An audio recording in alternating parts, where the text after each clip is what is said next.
video kali ini aku bakal ajak kalian belajar bareng tentang jaringan syaraf tiruan alias JST. Oh iya, video ini aku buat untuk memenuhi tugas UTS mata kuliah jaringan syaraf tiruan loh. Jadi, yuk kita belajar bareng. Sebelum masuk ke materinya, aku mau jelasin dulu nih, apa sih itu jaringan syaraf tiruan? Nah, jaringan syaraf tiruan adalah salah satu metode dalam kecerdasan buatan yang meniru cara kerja otak manusia untuk memproses informasi. JST bisa digunakan untuk berbagai macam hal seperti klasifikasi, prediksi, pengenalan pola, dan lain-lain. Nah, di video ini aku bakal fokus ngebahas salah satu metode pembelajaran dalam JST, yaitu Hebbian Learning atau yang dikenal juga dengan model HAP. Kenapa sih aku ambil model HAP? Nah, karena model ini adalah salah satu dasar dari pembelajaran di jaringan syaraf dan prinsipnya sederhana tapi sangat berpengaruh. Model ini dikenalkan oleh Donald HAP di tahun 1949 sebagai metode pengembangan dari metode MC Coolidge-Page dan dikenal dengan prinsip neurons that fire together, wire together. Maksudnya, kalau dua neuron aktif bersamaan, maka hubungan di antaranya akan semakin kuat. Dalam model ini, bobot dan bias diatur secara bertahap dan terus diperbaiki saat pembelajaran berlangsung. Meskipun sederhana, ide HAP ini sangat berpengaruh dan menjadi fondasi dari banyaknya metode modern dalam kecerdasan buatan. Sebelum masuk ke studi kasus, yuk kita belajar dulu rumus dasar dan algoritma yang digunakan dalam model HAP ini. Ternyata sebelum jaringan HAP mulai belajar, kita harus siapin dulu nih bobot dan biasnya. Caranya gampang banget. Semua bobot dan bias kita set ke 0 dulu. Anggap aja ini kayak memulai sesuatu dari 0. Setelah itu kita masukkan input data dan juga targetnya, yaitu hasil yang seharusnya dikeluarkan. Nah, dari situ jaringan mulai belajar. Proses belajarnya dilakukan dengan cara mengubah bobot dan bias sedikit demi sedikit biar output yang dihasilkan makin mirip nih sama targetnya. Untuk bobot kita pakai rumus bobot baru sama dengan bobot lama plus input dikali target. Nah, di sini kita asumsikan bahwa input kali target adalah delta W. Maka rumus bobot baru juga bisa dituliskan dengan bobot lama plus delta W. Sedangkan untuk bias, rumusnya adalah bias baru sama dengan bias lama plus target. Jadi setiap kali jaringan nerima data, dia bakal ngatur bobot dan biasnya sesuai arah yang benar. Setelah semua data masuk, kita hitung nilai total atau N. Pakai rumus N sama dengan jumlah dari input kali bobot plus bias. Terakhir kita lihat hasilnya lewat fungsi aktivasi. Fungsinya simple, cuman ngecek apakah nilai N udah cukup buat ngeluarin hasil yang benar atau belum. Kalau hasilnya sama dengan target, berarti jaringan udah ngerti nih polanya.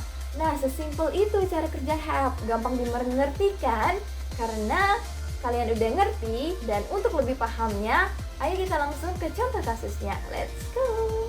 Sama ini aku ngambil contoh yang lumayan simple. Di sini bisa dilihat bahwa kita memiliki 4 data dengan masing-masing memiliki 3 input, yaitu P1, P2, dan P3 dalam bentuk bipolar.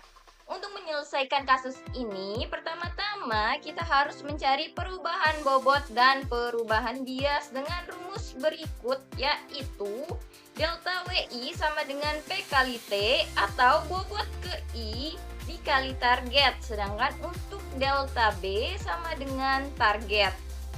Untuk mempermudah dalam penyelesaian kasus ini, kita akan menggunakan tabel berikut. Pertama yang perlu kita cari adalah perubahan bobot dan bias, yaitu delta W1, delta W2, delta W3, dan delta B untuk tiap data. Untuk mencari perubahan bobot delta W1 pada data 1, kita perlu mengkalikan input P1 data 1 dengan target data 1, yaitu minus 1 dikalikan dengan minus 1 sama dengan 1. Begitu juga untuk mencari delta W2 pada data 1, kita akan mengalihkan input P2 pada data 1 dengan target data 1 sehingga menghasilkan min 1 untuk delta W2-nya atau perubahan bobot kedua pada data pertama. Nah, selanjutnya juga sama, untuk mencari delta W3 pada data 1 kita perlu mengkalikan input ketiga data 1 dengan target data 1 sehingga menghasilkan minus 1 untuk delta W3. Begitupun seterusnya untuk data kedua, data ketiga, dan data keempat, akan masing-masing inputnya akan dikalikan dengan target masing-masing data. Nah, di sini saya akan ilustrasikan bagaimana pergerakan perhitungannya.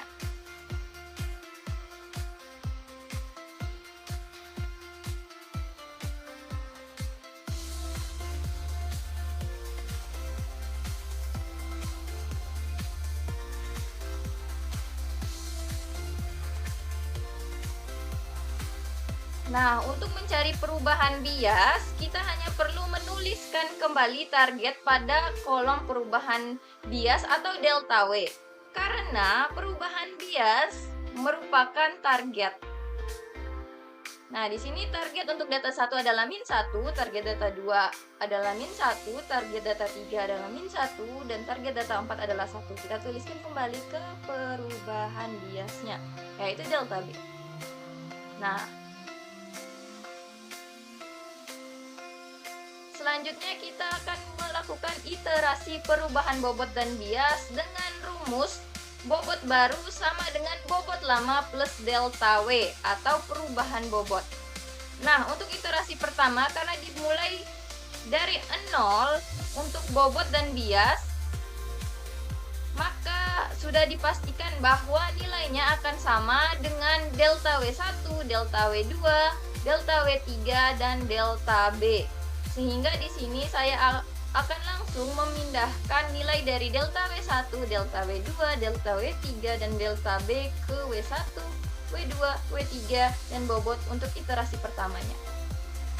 Nah, selanjutnya di sini kita akan melakukan iterasi kedua untuk W1 dengan menjumlahkan bobot lamanya sekarang yaitu 1 dengan delta W1 pada data kedua yaitu min 1 sehingga menghasilkan 0. Lalu kita akan jumlahkan lagi W lama yaitu 0 dengan delta W1 pada data 3 dan begitupun untuk data keempat sehingga menghasilkan 0 untuk iterasi terakhir W1. Lalu W2 juga sama, kita akan menjumlahkan W lama dengan perubahan bobot W2-nya yaitu 1 sehingga menghasilkan 0. Lanjut, bobot yang sudah kita temukan ini akan menjadi W lama dan kita jumlahkan dengan perubahan bobot pada data selanjutnya. Begitupun seterusnya. Di sini saya akan ilustrasikan saja cara jalan dari perhitungannya. Nah, untuk bias juga sama.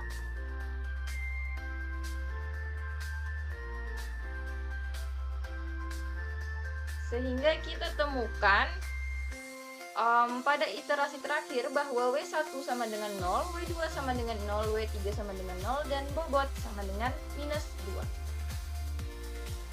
Setelah itu kita akan melakukan pengujian dengan nilai yang sudah kita temukan tadi, yaitu W1 adalah 0, W2 adalah 0, W3 adalah 0, dan bobot dan bias sama dengan min 2.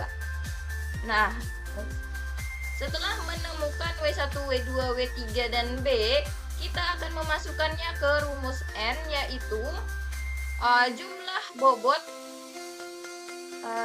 input dikali bobot plus bias, di mana kita memiliki 3 input dan 3 perubahan bobot plus bias, hingga P1 dikali W1 plus P2 kali W2 plus P3 kali W3 plus bias. Nah, karena kita memiliki 4 data, maka rumus ini akan tetap kita tuliskan untuk inputnya adalah sebagai variabelnya yaitu P1, P2, dan P3. hanya merubah pada W1, W2, W3 dan bobotnya saja. Kebetulan di sini W1, W2 dan W3 adalah 0, sehingga perhitungannya nanti akan mudah untuk mencari nilai N untuk masing-masing data. Karena pasti akan seragam, karena mereka hanya akan mengambil nilai biasnya karena W1, W2 dan W3-nya adalah 0. Pasti di sini nilai N-nya adalah min 2 karena tadi itu W1, W2 dan W3-nya adalah 0. Karena apapun yang dikali 0 akan menghasilkan 0, sehingga hanya menjumlahkan pada bagian biasnya yaitu min 2. Nah, sekarang kita bandingkan nilai N dengan fungsi aktivasinya. Karena tadi di sini adalah bipolar ke bipolar, maka jika N lebih besar sama dengan 0, maka Fn sama dengan 1. Dan jika N lebih kecil dari 0, maka Fn-nya sama dengan min 1. Karena di sini N yang kita temukan kebetulan seragam yaitu min 2, berarti fungsi aktivasi atau Fn-nya adalah min 1 dikarenakan min 2 lebih kecil daripada 0. Nah, sehingga dapat kita simpulkan untuk fungsi logika N dengan input dan target bipolar tersebut yang sesuai dengan target adalah data 1, 2, dan 3. Bisa kita lihat ya teman-teman. Hanya ketiga ini yang sesuai dengan targetnya. Sedangkan untuk data keempat tidak. Berarti bisa disimpulkan di sini bahwa JST belum bisa mengenali polanya. Dan data keempat tidak menghasilkan GST yang sempurna. Nah, selanjutnya kita akan masuk ke contoh soal atau contoh kasus kedua di mana GST atau model HAP ini bisa mengenali pola. Langsung aja ke contoh kasus kedua. Let's go. Untuk contoh kasus 2 ini, di sini kita memiliki dua pola, yaitu pola X dan pola L, di mana diketahui bahwa simbol pagar merupakan 1 dan O adalah min 1. Dengan target X adalah 1 dan L adalah min 1. Di sini kita diminta untuk mengecek apakah model HAP di sini bisa mengenali pola tersebut atau tidak. Di sini untuk mempermudah perhitungan kita akan memasukkan nilai masing-masing simbol ke dalam tabel berikut. Kita memasukkan nilai targetnya, lalu inisialisasi bipolar dari tiap simbol kita mulai dari pola X. Di sini pagar berarti 1 dan O adalah min 1.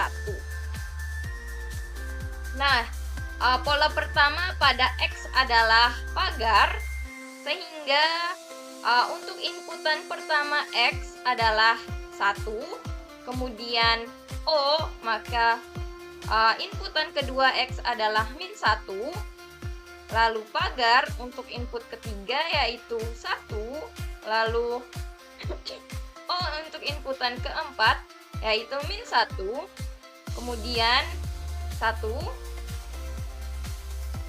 min 1, 1, min 1, dan 1. Nah, begitupun pada pola L. Bisa dilihat di sini bahwa pagar O, pagar O, pagar, pagar. Maka 1, 0, 0, 1, 0, 0, 1, 1, 1 untuk input pada pola L. Maka kita tuliskan langsung. Kemudian kita akan melakukan pencarian untuk delta X dan delta L serta delta B. Nah, karena delta B sama dengan target, maka kita langsung tuliskan saja untuk delta B pola X adalah 1 dan pola L sama dengan min 1. Nah, untuk perubahan bobot atau delta X, maka kita akan mengkalikan tiap input X dengan target X, yaitu 1 dikali dengan targetnya itu 1, maka akan menghasilkan 1.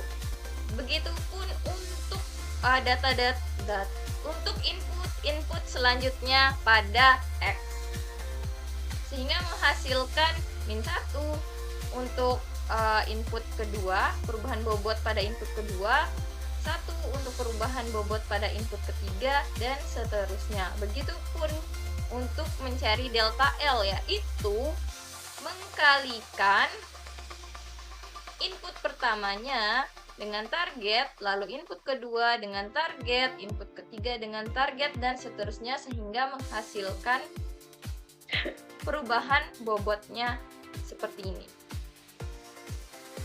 Nah, kemudian kita akan mencari iterasinya. Nah, kebetulan di sini iterasinya hanya 1 dengan menjumlahkan delta X dengan delta L. Nah, di sini kita akan menjumlahkan 1 ditambah minus 1 sama dengan 0. Kemudian begitupun seterusnya, yaitu min 1 dijumlahkan dengan 1 maka menghasilkan 0. 1 ditambah 1 akan menghasilkan 2, dan seterusnya. Begitupun untuk perubahan biasnya, yaitu 1 dijumlahkan dengan min 1 maka menghasilkan 0. Nah, karena kita sudah menemukan iterasinya, di sini kita akan melakukan pengujian dengan mencari nilai n, yaitu rumusnya jumlah input dikali perubahan bobot plus bias. Maka di sini n adalah kita mencari dulu n untuk X, lalu n untuk L. Nah, pertama-tama di sini kita akan mencari n untuk X dulu, yaitu dengan mengkalikan 1 dikali dengan W1-nya, yaitu 0, lalu min 1-nya dengan 0, nah, dan seterusnya. Intinya kita akan mengkalikan lalu menjumlahkan semuanya, yaitu 1 dengan 0 dikali lalu dijumlahkan dengan min 1 dikali 0, lalu 1 dikali min 2 dijumlahkan dengan min 1 dikali min 2, dan seterusnya hingga selesai. Nah, sehingga di sini kita mendapatkan hasilnya yaitu 8. Nah, maka n dari pola X adalah 8. Nah, selanjutnya kita akan melakukan yang sama dengan untuk mencari pola L-nya dengan mengkalikan seluruh nilai dalam tabel L ini dengan tabel W dengan pasangannya masing-masing, lalu dijumlahkan. 1 dikali 0 ditambah dengan min 1 dikali dengan 0, dan seterusnya hingga tabel yang paling terakhir, kolom yang paling terakhir pada tabel. Nah, sehingga di sini kita mendapatkan min 8. Nah, maka n dari pola L adalah minus 8. Ternyata saya typo di situ, teman-teman, maaf ya. Nah, setelah mendapatkan nilai, maka kita akan membandingkan nilai n yang sudah kita dapatkan pada masing-masing pola dengan fungsi aktivasinya. Nah, di sini bipolar ya, teman-teman. Makanya jika n lebih besar sama dengan 0, nilainya adalah 1, dan jika n lebih kecil dari 0, maka fungsi aktivasinya adalah minus 1. Nah, pola X itu 1 dikarenakan 8 lebih besar sama dengan 0, dan untuk pola L adalah min 1 karena min 8 lebih kecil dari 0. Nah, kita sesuaikan nih 1 dan min 1-nya dengan target.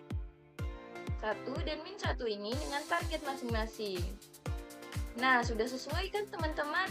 Jadi di sini kita bisa mengambil kesimpulan. Jadi pada kasus ini dapat disimpulkan bahwa JST model HAP tersebut sudah bisa mengenali pola secara sempurna dikarenakan hasil dari pengecekan fungsi aktivasinya sudah sesuai dengan target, yaitu 1 untuk pola X dan min 1 untuk pola L. Jadi gimana guys, sudah ngerti belum? Sesimpel itu loh model help. Kalau kalian suka sama videonya, jangan lupa like, comment, share, dan subscribe.